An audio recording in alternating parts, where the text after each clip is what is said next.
মুখ্যমন্ত্রী মমতা বন্দ্যোপাধ্যায়ের অনুপ্রেরণায় এবং চাংড়াবান্ধা উন্নয়ন পর্ষদের অর্থানুকূল্যে দক্ষিণ বড় হলদিবাড়ি গ্রাম পঞ্চায়েতের একটি পাকা রাস্তা নির্মাণ কাজের শুভ শিলান্যাস।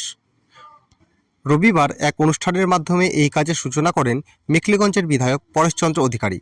জানা গিয়েছে, দক্ষিণ বড় হলদিবাড়ি গ্রাম পঞ্চায়েতের অধীন ভাওলাগঞ্জ মোড় এলাকায় আব্দুল রহমানের বাড়ি থেকে Shimultala junior basic high school পর্যন্ত প্রায় 1 কিলোমিটার দীর্ঘ এই রাস্তাটি নির্মাণ করা হবে। এই প্রকল্পের জন্য মোট 42 লক্ষ টাকা বরাদ্দ করা হয়েছে।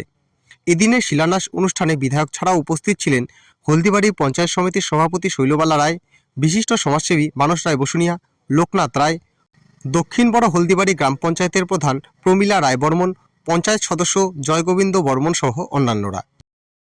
দক্ষিণ বড় হলদিবাড়ি 149 নম্বর বুথে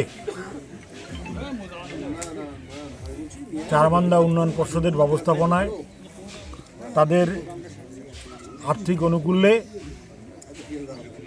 এই আব্দুল রহমানের বাড়ি থেকে শিমুলতলা জুনিয়র হাই স্কুল পর্যন্ত 830 মিটার রাস্তা, যার আজকে শুভ শিলান্যাস হলো, এই রাস্তা পাকা রাস্তায় পরিণত করার জন্য।